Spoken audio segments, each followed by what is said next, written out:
अस्सलाम दोस्तों, तो यार क्या हाल है। आज की इस वीडियो में हम 2004 single entry system intermediate accounting Karachi board के क्वेश्चन सॉल्व करेंगे। और चलिए स्टार्ट करते हैं क्वेश्चन पढ़ने से। Information given below has been extracted from the books of Ali who maintain is accounting records on single entry system. अब अली जो है वो एक सोल प्रोप्राइटर हैं यहाँ पे, और वो अपने बुक्स अकाउंट्स जो है वो सिंगल एंट्री सिस्टम की बेसिस पे मेंटेन करके रखते हैं। ठीक है, तो ये इनके पास कुछ डेटा यहाँ पे गिवन है। कैश जो है इनके पास पहले ही महीने की पहली तारीख को 3000 का था, और आखिरी के महीने में मतलब साल के एंड में इनके पास 5000 का हो गया। ठीक है, तो इसी तरीके से आपके पास अदर चीज़ें भी हैं, जैसे अकाउंट रिसीवेबल्स हैं, मर्चेंडाइज इन्वेंट्री, ऑफिस इक्विपमेंट है, ऑफिस फर्नीचर है, और अकाउंट पेबल हैं। ठीक है, और ये इनका डेटा है। अब ये जो है ये तमाम चीज़ें क्या फॉर्म करेंगी, कैपिटल एट द स्टार्ट। ठीक है, और ये तमाम चीज़ें जो है वो capital at the and form करेंगी, यानी कि आप इनसे कैपिटल एट दी एंड निकाल सकते हो, और इनसे जो है आप capital at the start find out कर सकते हो। अब नेक्स्ट हम आगे पढ़ते हैं। आगे आपके पास एडिशनल डेटा गिवन है। अब एडिशनल डेटा में लिखा हुआ है कि इन्होंने एडिशनल इन्वेस्टमेंट की है 10,000 रुपीज़ की, फिर विड्रॉ किए 500 rupees per month for personal use. ठीक है, अब आपने देखना है इसका बिजनेस स्टार्ट कब हुआ। ठीक है, सो यहाँ पे ये नहीं बताया हुआ कि कब स्टार्ट हुआ, जबकि यहाँ पे डेट दी हुई है कि ये पहली तारीख को इनका ये जो बैलेंसेस थे इन अकाउंट्स के। ठीक है, और आखिरी तारीख के ये बैलेंसेस थे इन अकाउंट के। तो इसका मतलब हम यही एज्यूम करेंगे कि इस बिज़नेस जो है पूरे साल चला है, तो आप जो है यहाँ पे ड्राइंग जो है पूरे साल की निकालोगे। ठीक है, ना कि कुछ महीनों की। ठीक है, तो पूरे साल की आप क्या कैसे निकालोगे, 500 को मल्टीप्लाई कर दोगे 12 से, क्योंकि एक साल के अंदर 12 महीने होते हैं। तो आप जो है इसको 12 से मल्टीप्लाई कर दोगे तो आपके पास पूरे साल का ड्राइंग्स आ जाएंगी। फिर आपके पास estimated depreciation expense 10% on fixed asset, पूरे फिक्स्ड एसेट का 10% इज योर डेप्रिसिएशन एक्सपेंस। फिर आपके पास rent of ₹2000 per month outstanding since नवंबर 2003। अब रेंट जो है आउटस्टैंडिंग का मतलब होता है ड्यू, यानी कि पेबल है। ठीक है, रेंट पेबल है 2000 रुपीज़ का। और अगर आप इसकी एडजस्ट एंट्री बनाओगे तो किस तरीके से बनेगी, रेंट एक्सपेंस को आप कर दोगे डेबिट, और रेंट पेबल को आप कर दोगे क्रेडिट। ठीक है, फिर आपके पास रिक्वायर्ड में आपने सबसे पहले कंप्यूट करना है कैपिटल एट द स्टार्ट और एंड, जैसा कि आप लिखा है कि कैपिटल ऑन जनवरी 1 और दिसंबर 31 का आप कंप्यूट करें, यानी कि स्टार्ट और एंड। और फिर आपने प्रिपेयर करनी है statement of profit and loss for the year ended December 31। और फिर आपने प्रिपेयर करनी है opening journal entries on January 1, 2004 if the books were to be converted and maintained on double entry system with effect from that data। तो ये जो है आपने अगर मतलब यहाँ पे एक अजम्पशन दी हुई है कि ये जो बंदा है वो अगर सिंगल एंट्री सिस्टम का इस्तेमाल ना करता बल्कि डबल एंट्री सिस्टम का इस्तेमाल करता, तो किस तरीके से ये कि मतलब क्या चेंजेस आती हैं या किस तरीके से ये रिकॉर्ड होता है। ठीक है, तो ये हमें बताना है। तो चलिए स्टार्ट करते हैं आपकी कैपिटल एट द स्टार्ट और कैपिटल एट द एंड को कंप्यूटेशन से। तो देखो, कैपिटल को कंप्यूट करने का सिंपल तरीका ये होता है कि जैसे कि आप अगर आपने अकाउंटिंग इक्वेशन अगर आपको पता हो, तो अकाउंटिंग इक्वेशन क्या थी कि एसेट आपका जो था वो बराबर था। Let me just get pen. तो ये आ गई पेन जो कि काम कर रही है। ठीक है, सो अकाउंटिंग इक्वेशन जो थी वो ये थी कि एसेट्स आपके बराबर थे लायबिलिटीज़ प्लस कैपिटल के। ठीक है, तो ये आपकी एक अकाउंटिंग इक्वेशन थी जो आप शुरू में जब आपने फर्स्ट सेमेस्टर या अकाउंटिंग का जो पहला पार्ट पढ़ा हो तो उसमें आपको ये अकाउंटिंग इक्वेशन पढ़ाई जाती थी। ठीक है, तो इस अकाउंटिंग इक्वेशन को अगर हम अलजेब्रा का इस्तेमाल करते हुए अगर हमें सी मालूम ना हो, यानी कि कैपिटल मालूम ना हो, लेकिन आपके पास एसेट्स और लायबिलिटी हो, तो आप सी आराम से फाइंड आउट कर सकते हो। कैसे सी को फाइंड आउट करने के लिए आप अगर एसेट में से लायबिलिटी माइनस करते हो तो जो बचेगा वो सी के बराबर होगा। तो सिंपल इसी फॉर्मूले की मदद से जो है यहाँ पे हम कैपिटल एट द स्टार्ट और एंड फाइंड आउट कर सकते हैं। तो यहाँ पे आपके पास तमाम एसेट्स हैं और ये एक अकाउंट पेबल आपकी एक लायबिलिटी है। तो तमाम एसेट में से जब आप एक लायबिलिटी को लेस कर दोगे तो आपके पास क्या आ जाएगा, कैपिटल एट द स्टार्ट और कैपिटल एट द एंड। ठीक है, तो चलिए फाइंड आउट करते हैं। Let me just get my calculator. So ये आ गया कैलकुलेटर। अब फाइंड आउट करते हैं कि आपकी कैपिटल एट द स्टार्ट और कैपिटल एट द एंड। तो सबसे पहले आपके पास सबसे पहले हम जो है capital at the start compute करने लगे हैं। तो सबसे पहले आएगा आपके पास 3000 plus 10,000 and then plus 20,000 plus 15 plus 20 और फिर माइनस कर दोगे आप इसमें 8,000। सो ये आपके पास आ गए 60,000। सो 60,000 is your capital at the start. ठीक है, अब कैपिटल एट द एंड भी बिल्कुल इसी तरीके से हम कैलकुलेट करेंगे। सबसे पहले आपके पास है 5,000 plus 15,000 plus 50,000 then plus again 15,000 and plus 20,000 फिर माइनस 5,000। ठीक है, तो ये कितने आ गए 1 लाख। सो एट द एंड आपके पास जो है वो 1 लाख रुपीज़ आ गए, यानी कि कैपिटल एट द एंड जो है आपका वो 1 लाख रुपीज़ का है। ठीक है, अब ये जो आपके ब्रैकेट दिख रहे हैं, तो बेसिकली क्या होता है कि अकाउंटिंग में आप जो भी अमाउंट के साथ माइनस की साइन होती है उसको आप ब्रैकेट में लिखते हो। यानी कि अगर आप अमाउंट देखो जिसके आगे पीछे ब्रैकेट हो, तो उसका मतलब समझ जाओ कि अमाउंट जो है वो नेगेटिव साइन के साथ लिखी गई है या लिखी हुई है। ठीक है, तो पहला जो हमारा पार्ट या पहली जो हमारी रिक्वायरमेंट है कि आपने कैपिटल एट द एंड और स्टार्ट फाइंड आउट करना है, वो हमने कर लिया। ठीक है, तो पहली रिक्वायरमेंट हमारी कंप्लीट होती है। अब हम आ जाते हैं आपकी प्रॉफिट और लॉस स्टेटमेंट पे। तो इसको बनाने के लिए हमको जिस तरीके से हेडिंग डालेंगे, सबसे पहले जिस बंदे की बना रहे हैं, जिस बिज़नेस की बना रहे हैं उसका नाम। ठीक है, जैसे यहाँ पे जो है हम अली की बना रहे हैं, तो अली बिज़नेस का मतलब अली का बिज़नेस है तो अली बिज़नेस। ठीक है, फिर आपके पास है statement of profit and loss. ठीक है, और फिर आप जो है जिस पीरियड की आप बना रहे हो वो पीरियड, जैसे कि यहाँ पे जो है हम 31 दिसंबर 2003 की बनाने जा रहे हैं। ठीक है, तो अच्छा, statement of profit and loss बनाने का तरीका ये होता है कि सबसे पहले आप देखते हो कि कैपिटल की गेन से इसको कितना प्रॉफिट हुआ। ठीक है, यानी कि यहाँ पे आप बिल्कुल एक ऐसी सिचुएशन क्रिएट करते हो कि अगर मैं एडिशनल इन्वेस्टमेंट ना करता या मैं ड्राइंग्स ना करता, तो क्या मेरे कैपिटल बढ़ा या घटा। ठीक है, क्योंकि हम क्या करते हैं कि सबसे पहले यहाँ पे हम कैपिटल एट द एंड से स्टार्ट करते हैं और उसमें हम जो है वो ऐड कर देते हैं आपकी ड्राइंग्स। ठीक है, अब देखो कैपिटल एट द एंड के अंदर जो है ऑलरेडी ड्राइंग्स निकली हुई होती हैं। ठीक है, तो हम उसको इंक्लूड कर देते हैं वापस, यानी कि ऐड बैक कर देते हैं। ठीक है, ऐड बैक क्यों करते हैं, ताकि हम एक ऐसी सिचुएशन क्रिएट हो जाए कि हमने कभी भी इसमें से ड्राइंग्स की ना हो। ठीक है, तो अगर मैं आपसे कहूँ कि आपने अपनी जो है कैपिटल एट द एंड में एक ऐसी सिचुएशन क्रिएट करनी है कि आपने कभी ड्राइंग्स ना की हो उसमें से, तो आप क्या करोगे कि सिंपली आप ड्राइंग्स को ऐड बैक कर दोगे। ठीक है, अब दूसरा क्या होता है कि आपने क्या करना होता है कि लेस करना होता है कैपिटल एट द स्टार्ट और एडिशनल इन्वेस्टमेंट। ठीक है, अब कैपिटल एट द स्टार्ट तो समझ में आ रहा है कि हम इसलिए लेस करेंगे ताकि हमें पता चले कि क्या हमारा कैपिटल बढ़ा या घटा eight the end of the year. ठीक है, और हम एडिशनल इन्वेस्टमेंट इसलिए लेस करते हैं क्योंकि मैंने आपको बताया कि हमें एक ऐसी सिचुएशन क्रिएट करनी है जिसमें हमने एक एडिशनल इन्वेस्टमेंट कभी की ना हो। ठीक है, तो जिसकी वजह से अगर मैं कहूँ कि आप कैपिटल एट द एंड में मतलब आप जो एक ऐसी सिचुएशन क्रिएट करें कि आपने कभी एडिशनल इन्वेस्टमेंट की ना हो, लेकिन जबकि आपके कैपिटल एट द एंड के अंदर एडिशनल इन्वेस्टमेंट ऑलरेडी इंक्लूड है, तो आप क्या करोगे उसको डिसइंक्लूड कर दोगे, यानी कि निकाल दोगे, लेस कर दोगे। ठीक है, अब देखो यहाँ पे प्रॉफिट एंड लॉस स्टेटमेंट में हम क्या करते हैं कि हमारे पास दो तरह के कैपिटल होते हैं। ठीक है, बिजनेस जब स्टार्ट होता है तो उस वक्त जो है बिजनेस का क्या कैपिटल है।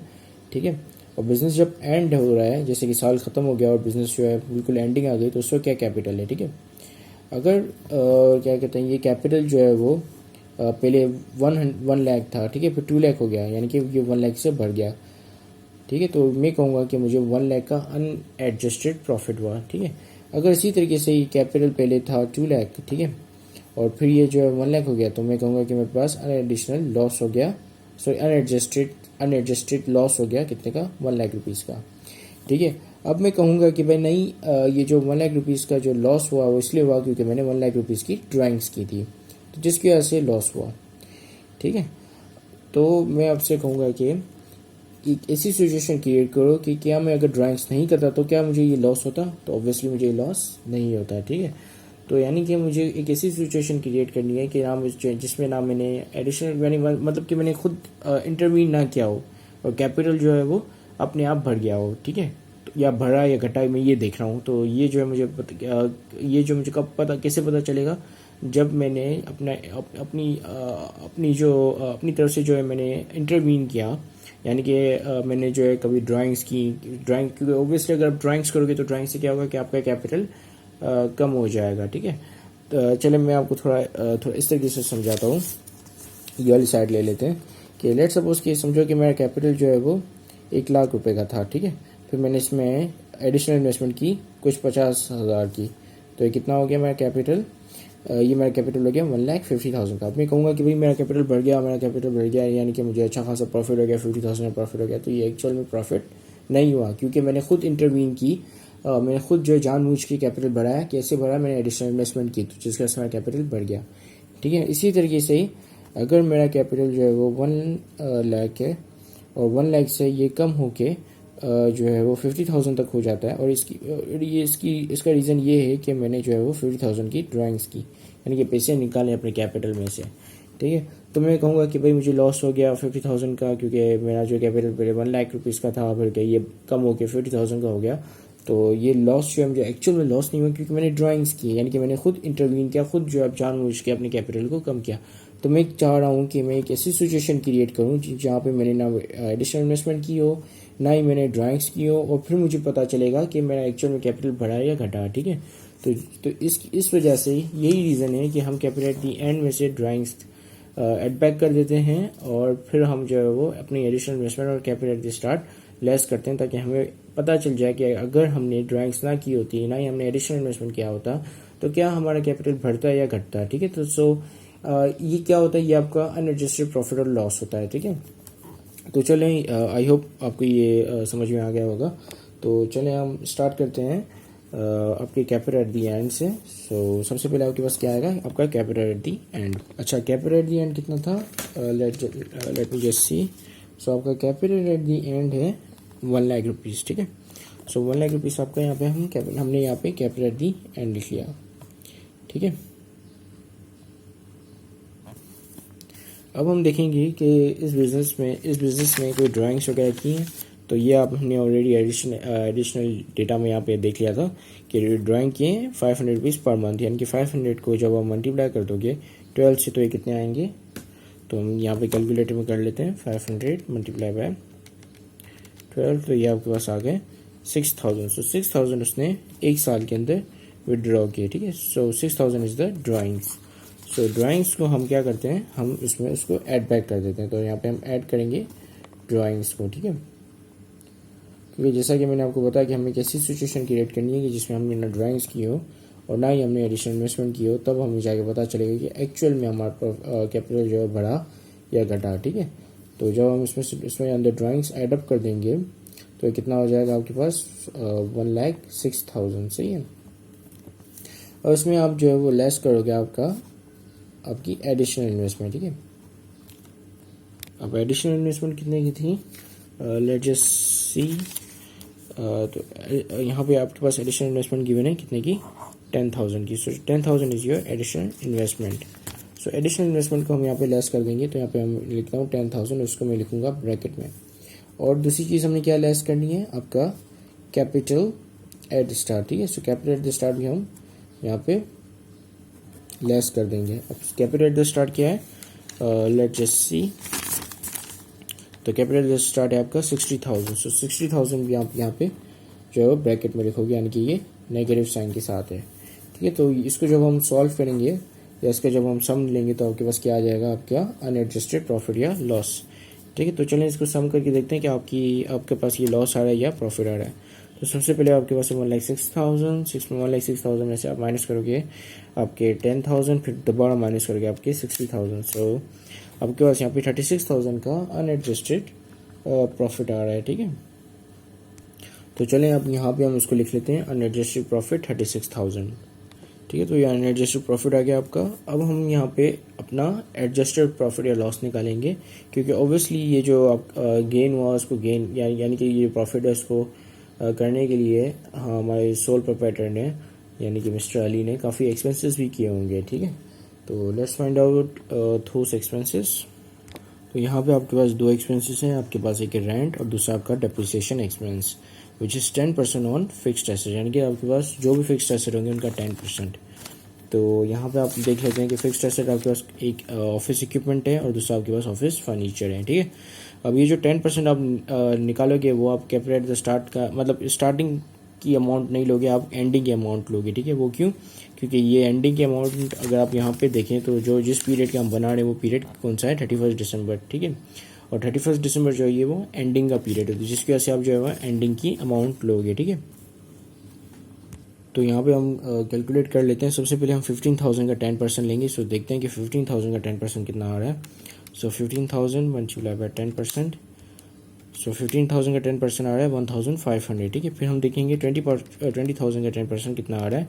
सो 20,000 का 10% आ रहा है आपके पास 2,000। सो 1,500 प्लस 2,000 कितना हो रहा है आपके पास 3,500। सो 3,500 is your total depreciation expense, ठीक है। सो चलें अब इससे हम लिख लेते हैं, ठीक है। तो हमने ये डेप्रिसिएशन एक्सपेंस लिख लिया 3,500 का। अब नेक्स्ट आपके पास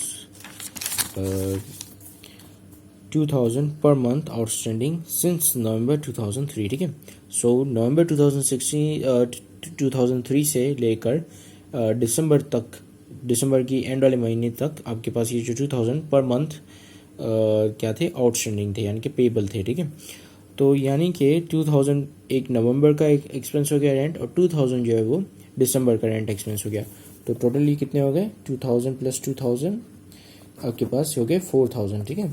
सो 4,000 is your actual rent expense. So 4,000 जो है हम यहाँ पे लिख लेंगे, ठीक है, रेंट एक्सपेंस, ठीक है। तो यहाँ पे आप देख पा रहे हैं कि मैंने इन दोनों अमाउंट को ब्रैकेट में लिखा है, यानी कि ये लेस हो गया आपकी अनएडजस्टेड प्रॉफिट से, विच इज़ 36,000, ठीक है। सो जब हम इसको सम कर लेंगे तो आपके पास क्या आ जाएगा, आपका एडजस्टेड प्रॉफिट या लॉस, ठीक है। तो चलिए देखते हैं कि आपके पास क्या प्रॉफिट या लॉस आ रहा है।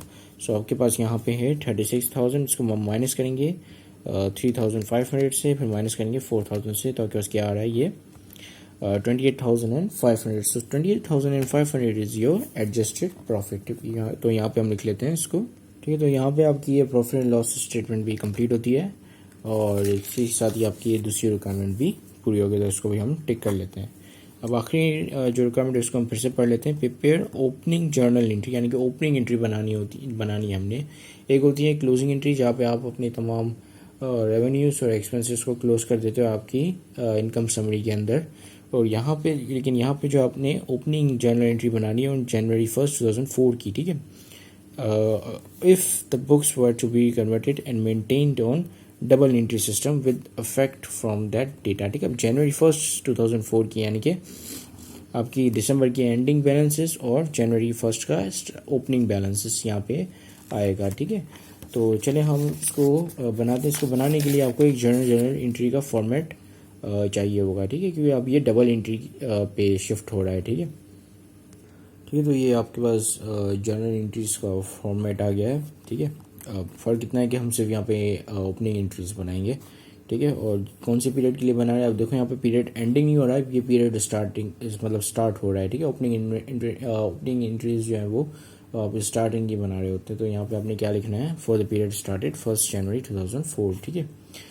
अब आपका जो पिछले साल का जो एंडिंग डेटा है वो नए साल का स्टार्टिंग होगा, ठीक है। जैसे कि अगर आपने पिछले साल 2003 में आपके पास जो यहाँ पे डेटा गिवन है, कौन सा डेटा गिवन है, ये वाला डेटा गिवन है, ठीक है। तो ये आपका जो है वो यहाँ का एंडिंग है 2003 का, 2004 का ओपनिंग होगा, ठीक है। तो अब आप क्या करेंगे कि यहाँ पे जितने भी आपके पास अकाउंट्स हैं, ठीक है, और जो डेबिट साइड पे लिखे हुए हैं, ठीक है, यानी कि जो बढ़ने से डेबिट साइड पे रिकॉर्ड किए जाते हैं उनको आप डेबिट साइड पे रिकॉर्ड करोगे, और जो आपके जो अकाउंट्स हैं जो कि बढ़ने से क्रेडिट साइड पे रिकॉर्ड किए जाते हैं उनको आप क्रेडिट साइड पे रिकॉर्ड करोगे, ठीक है। जैसे आपके लायबिलिटीज़ हो गया और कैपिटल हो गया, ठीक है। तो यहाँ पे हम कैश जो है आपका 5,000 का है, और अकाउंट रिसीवेबल 15,000 का है, merchandise inventory this is also your asset. अच्छा, क्या चीज़ बढ़ने से क्या क्या चीज़ें बढ़ने से जो है वो डेबिट साइड पे रिकॉर्ड होते हैं, आपके एसेट्स और एक्सपेंसेस, ठीक है। तो यहाँ पे आपके पास जो है वो आपके पास अकाउंट रिसीवेबल्स हैं, मर्चेंडाइज इन्वेंट्री है, ठीक है, ऑफिस इक्विपमेंट है और ऑफिस फर्नीचर है। तो ये तमाम जो है आपके क्या है, आपके एसेट्स, ठीक है। तो अच्छा, यहाँ पे हम सिर्फ जो है वही आइटम लेंगे जो कि आपकी बैलेंस शीट का आइटम्स होते हैं, ठीक है, जैसे आपकी एसेट्स और आपकी लायबिलिटीज़ और कैपिटल, ठीक है। हम यहाँ पे एक्सपेंसेस और रेवेन्यू नहीं लेंगे, ठीक है। तो अब अगर कोई भी जैसे डेप्रिसिएशन एक्सपेंस वगैरह हो गया तो वो हम यहाँ पे नहीं उठाएंगे, हम सिर्फ यहाँ पे एसेट्स और लायबिलिटीज़ और कैपिटल रिकॉर्ड करेंगे, ठीक है, जो आपकी यूजुअली बैलेंस शीट के आइटम्स होते हैं। तो ये तमाम चीज़ें जो है वो भरने से डेबिट साइड पे रिकॉर्ड होती हैं, तो हम इन तमाम को डेबिट साइड पे यहाँ पे लिख कर रिकॉर्ड कर देते हैं। ठीक है, तो जैसा कि आप देख रहे हो कि यहाँ पे हमने तमाम एसेट्स जो है वो डेबिट साइड पे रिकॉर्ड कर लिए हैं। अब लायबिलिटीज़ और कैपिटल जो है वो आपकी क्रेडिट साइड पे रिकॉर्ड होंगे। ठीक है, लायबिलिटीज़ यहाँ पे आपके पास कौन सी है, एक अकाउंट पेबल है कितने की, 5000 की, और बाकी यहाँ पे आपके पास जो दो लायबिलिटीज़ हैं वो कौन सी हैं। एक लायबिलिटी तो ये आपकी है कि आपके रेंट पेबल हैं। ठीक है, 2 महीने के, और 1 महीने का 2000 है, सो 2 महीने के कितने हो जाएंगे, 4000। और दूसरी यहाँ पे इसके अलावा लायबिलिटी नहीं लगी, आपके पास डेप्रिसिएशन, अलाउंस और डेप्रिसिएशन है। क्योंकि अगर आप इस डेप्रिसिएशन एक्सपेंस की अगर आप एंट्री बनाओ तो क्या बनेगी कि डेप्रिसिएशन एक्सपेंस को जो है आप डेबिट कर दोगे और अलाउंस और डेप्रिसिएशन को आप क्रेडिट करते हो। ठीक है, अब अलाउंस और जो डेप्रिसिएशन है ये कौन सा है, ये जो है आपका बैलेंस शीट का आइटम है। ठीक है, जबकि डेप्रिसिएशन एक्सपेंस जो है आपका इनकम स्टेटमेंट का आइटम होता है या तो फिर प्रॉफिट एंड लॉस स्टेटमेंट का आइटम होता है। ठीक है, सो ये जो बैलेंस शीट का आइटम है अलाउंस और डेप्रिसिएशन, ये ऑब्वियसली आपके पास जाएगा आपकी ओपनिंग एंट्रीज में। ठीक है, सो अलाउंस फॉर डेप्रिसिएशन आप रिकॉर्ड कर लोगे 4000 का, और रेंट, सॉरी नॉट 4000, 3500 का, और रेंट पेबल जो आप 4000 का रिकॉर्ड करोगे। ठीक है, और इसके साथ साथ आप जो है कौन सी एक दूसरी चीज़ रिकॉर्ड करोगे, आपका अकाउंट पेबल। ठीक है, तो चलें अब ये तीनों चीज़ें जो हम रिकॉर्ड कर लेते हैं। ठीक है, तो रेंट पेबल आपके आ गया 4000 का, और फिर आखिरी जो यहाँ पे जो चीज़ है वो कौन सी है, अलाउंस और डेप्रिसिएशन। ठीक है, तो आपका अलाउंस और डेप्रिसिएशन कितने आएगा, 3500 का, राइट। अच्छा, मैंने यहाँ पे जो है आपकी इक्विपमेंट और फर्नीचर दोनों की डेप्रिसिएशन को मिलाकर लिखा है, आप चाहे तो अलग अलग भी रिकॉर्ड कर सकते हैं। ठीक है, अब आखिरी आपके पास यहाँ पे कैपिटल आएगा। ठीक है, और कैपिटल की जो है हम कंप्यूटेशन करेंगे इसी तरीके से करेंगे जिस तरीके से आप जो स्टेटमेंट ऑफ अफेयर्स में करते हो। ठीक है, तो सबसे पहले आप लोगों की कैपिटल एट द स्टार्ट, और कैपिटल एट द स्टार्ट क्या है आपका, देख लेते हैं यहाँ पे एक दफ़ा फिर से 60,000, सो 60,000 is your capital at the start, और इसमें आप जो है वो ऐड करोगे आपकी एडिशनल इन्वेस्टमेंट। ठीक है, अब इसमें हम वो नहीं, अब हम जो एक डिफरेंस नहीं देख रहे हैं कि डिफरेंस से कितना प्रॉफिट हुआ, हम देख रहे हैं भाई कैपिटल कितना बचा हमको। ठीक है, तो यहाँ पे आपके पास आ गया 60,000। 60,000 में आप कर दोगे ऐड कितनी आपकी एडिशनल इन्वेस्टमेंट। ठीक है, एडिशनल इन्वेस्टमेंट आपने क्या कितनी की थी, कितने की थी एडिशनल इन्वेस्टमेंट हमने की थी, यहाँ पे देख लेते हैं इसको। तो एडिशनल इन्वेस्टमेंट की थी 10,000 की, सो ऐड कर देंगे हम यहाँ पे 10,000। फिर हम के बाद आपके प्रॉफिट हुआ कितने का, 28.5, यानी कि 28,500 का। फिर आपने ड्राइंग्स की कितने की, 6,000 की। ठीक है, तो कितने हो गए आपके पास capital, 92,500, so 92,500 is your capital. तो चले अब यहाँ पे लिख लेते हैं 92,500। अब देखेंगे कि ये दोनों साइड आपकी बराबर है या नहीं है। अगर बराबर नहीं है तो आप ऑब्वियसली कहीं ना कहीं जो है ब्लेंडर लग गया है। ठीक है, तो चलें अब पहले हम जो है आपकी डेबिट साइड को टोटल करते हैं। तो डेबिट साइड के पास पहले आपके पास 5,000, फिर आपके पास 15, फिर 15, और फिर आपके पास 15, फिर आपके पास 20, लाइक 5,000। अब हम जो है क्रेडिट साइड को कैलकुलेट करते हैं, टोटल करते हैं। पहले आपके पास है 5, फिर आपके पास 4,000, फिर आपके पास है 3,500, फिर आपके पास है 92.5, तो कितना आ रहा है आपके पास 1,05,000। सो दोनों जो है बराबर है। इसी के साथ ये वीडियो कंप्लीट होती है। Thank you for watching this video, have a great day and अल्लाह हाफिज़।